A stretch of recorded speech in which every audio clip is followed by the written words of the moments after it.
So, ఇప్పుడు మనం వింటున్న డెడ్లియెస్ట్ క్యాన్సర్ యెస్. లేడీస్‌లో యెస్. Cervical cancer. మగవాళ్ళకి వచ్చిన హెచ్‌పివి వల్ల ట్రాన్స్‌ఫర్ అవుతుంది. ట్రాన్స్‌ఫర్ అయ్యే అవకాశాలుంటాయి. ఓకే. ఎందుకంటే హెచ్‌పివి అనేది మాక్సిమం చూసుకుంటే సెక్షువల్లీ ట్రాన్స్‌మిటెడ్ ఉంటుంది. మల్టిపుల్ పార్ట్నర్స్ కావచ్చు, లేకుంటే సింగిల్ పార్ట్నర్‌కి హెచ్‌పివి ఉండడం కావచ్చు. అందుకే ఇప్పుడు ఈ మధ్యన చూస్తే గనక హెచ్‌పివి వ్యాక్సినేషన్ గురించి మాట్లాడుతున్నాం. అవును. 9-14 ఇయర్స్ అమ్మాయిలకైతే, లేదంటే అబ్బాయిలకైనా సేమ్ ఏజ్ గ్రూప్‌లో మనము 2 doses ఏసేయొచ్చు.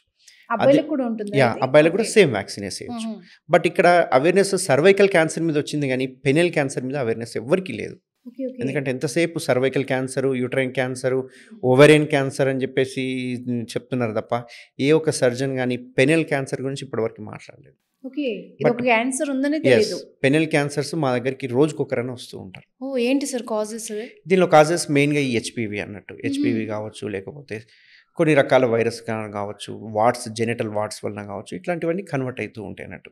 Okay. So, HPV vaccine ఏందంటే 9-14 ఇయర్స్ ఏజ్ వాళ్ళకైతేనేమో 2 డోసెస్ ఇస్తుంటాము. అదే ఒకవేళ 15-45 ఇయర్స్ ఏజ్ వాళ్ళు కూడా తీసుకోవచ్చు.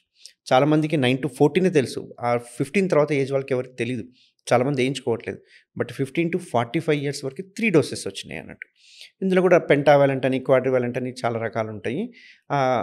విరులెన్స్‌ని బట్టి మనము స్ట్రెయిన్స్‌ని బట్టి వ్యాక్సిన్ ఏస్తూ ఉంటాం. ఈ వ్యాక్సిన్ ఏయడం వల్ల ఏంది అంటే, వాళ్ళకి రాకపోవడమే కాక, అవతల పార్ట్నర్‌కి కూడా సోకే అవకాశాలు తక్కువుంటాయి.